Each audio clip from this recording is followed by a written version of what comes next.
There's a lot of noise in the market about cold emailing and how to do cold emailing because it's very attractive to a lot of people. The promise is that you have a lot of leverage, you can do a huge volume of sends, and it's very cheap to do compared to other outbound methods. The promise is that you would get tons of meetings that would land in your calendar and on automatic and get tons of leverage in terms of your outreach campaigns.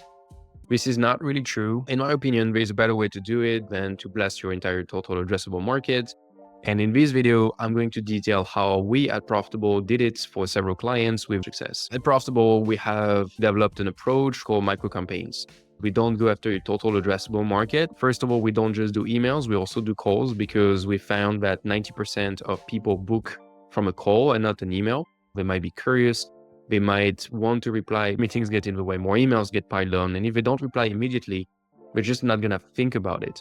You also have people who reply and more interested, but then they don't take the next action because they get buried in tons of things and you're not breaking through the noise and getting them to take the next step and really engage them. For me, cold emails are a great conversation starter, but they're not optimized for conversion. The human-to-human interaction is still, to me, the best methods to basically achieve the outcome. We have achieved some really good results for our clients. One of our clients was a cybersecurity consulting company, and we did a campaign around a new regulatory framework. NIS 2, we went after IT directors, which are notoriously hard to reach, in some niche French-speaking hospitals in Belgium.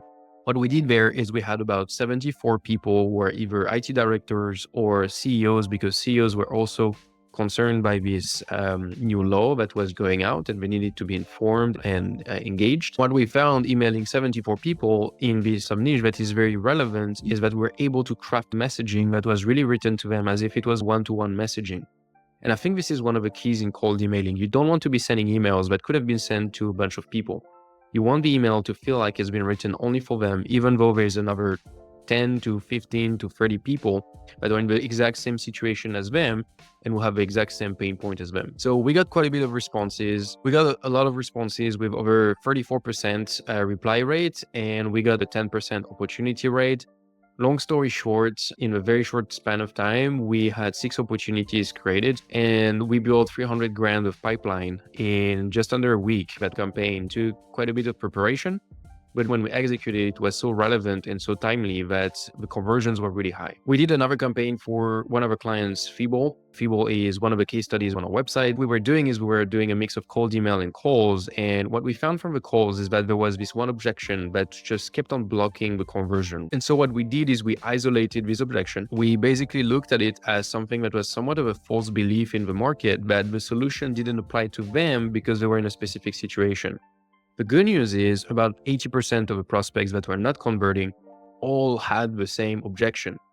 So what we were able to do is we were able to take this objection, we basically put it in the copy of the email, and we said, even if you're in that state, the solution can still help you achieve outcome. So we anticipated the objection. So before we could even say this is not relevant to me because XYZ, we said it's relevant for you because XYZ. By anticipating the objection, we made it disappear. And by making it disappear, we basically created more results. We got somewhat around 9 to 11 people book a call, and over 9 to 11 companies enter our pipeline through these emails coupled with a call. They were just interested to see the solution, to get the results, and email became a major supporting channel for a sales rep who totaled 25 meetings booked the month we managed to make it work.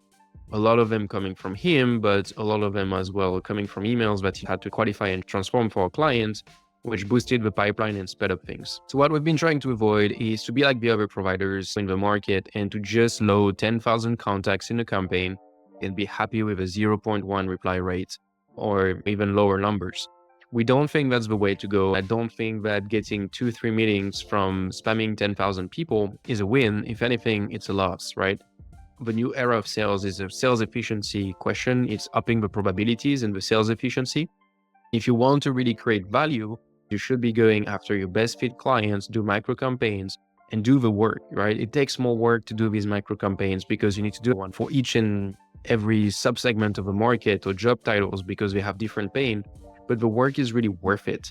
If you want to market your solution effectively, if you want to get great results and not just false positive, I think this is the only way to go.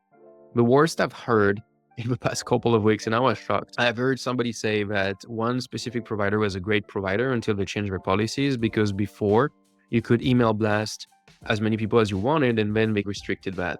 So I've heard that there's a company that blasted 300,000 emails at once and got a bunch of meetings from it. And we're like, yay, we got meetings. And I'm like, you burned your market, right?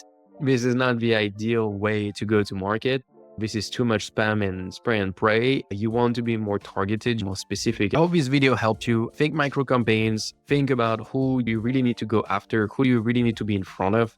And the cold email automation tools nowadays, they're just automating the follow-up, right? You want to contact and be highly relevant to a bunch of people. But it's like sending emails one-on-one, except you're gaining time by having these follow-ups automated. So you don't have to set up tasks in your calendar to resend the next email. People are getting more resistant to emails. And if you don't make them more micro-targeted, but as micro campaigns, you're going in the wrong direction. There are certainly exceptions to that rules. There are certainly some mass marketed tools and services where the market trends support the fact that you can go after tens of thousands of people at once and get results.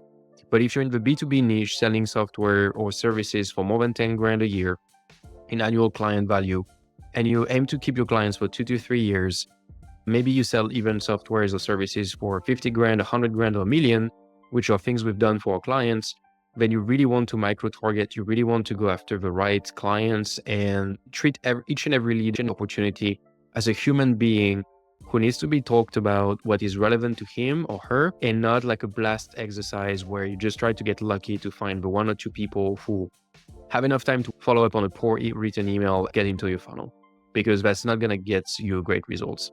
I hope you enjoyed this video. I'm going to release more videos about how to go to market and multi-channel outbounds. If you're interested in the topic, please leave a like, comment, and subscribe. See you in the next video where I'll cover more on this topic. Talk soon.